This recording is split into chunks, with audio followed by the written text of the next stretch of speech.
So today I wanted to cover the topic of positive reinforcement. I was actually asked by a journalist to write about this, so I gave them a few tips that I wanted to share with you today.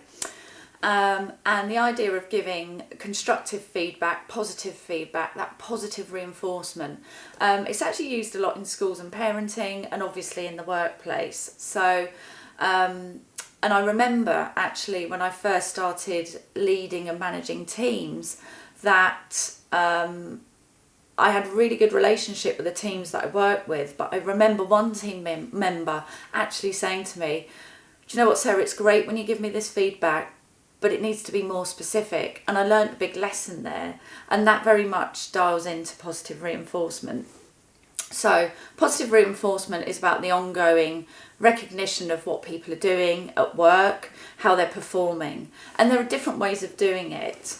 Now, I'm a firm believer, and a lot of the schools of thought around positive reinforcement sort of say that it needs to be timely. So if you are going to acknowledge someone or recognise them for a job well done, it needs to be timely.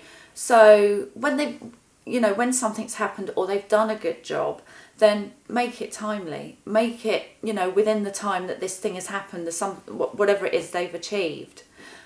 Make the feedback specific. Make it positive, make it specific. Oh, you did a really great job with this new project, and it was very much because you were able to break down the project and see it through to the end in a timely manner and to budget. Words to that effect, whatever words are going to work with people. And then you can discuss, how that would feed into their performance review. I think one of the mistakes certain businesses make, and I've seen it a lot, is where the performance review is once a year only, and you suddenly get this spurt of activity like 1 month before, or a panic about, oh, we've got to fill in these forms and I've got to think of things to put in there.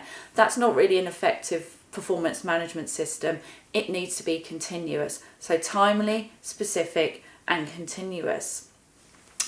And also when it comes to recognition, a lot of companies might, for example, I work with one company who took their employees away for 3 days overseas. Now that sounds great, what a nice piece of recognition, but actually a lot of their workforce had families and children and spent a lot of time on the road anyway. And it wasn't what they wanted. I think these days people want more personalised recognition.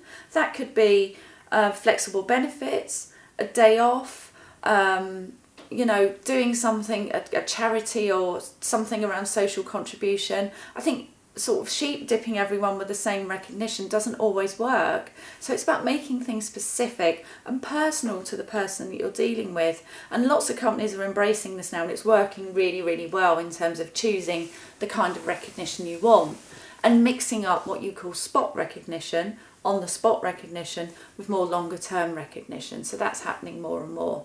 So the key is that you acknowledge people for a job well done. It's not just about telling someone when they've done a bad job. Of course, poor performance does need to be addressed.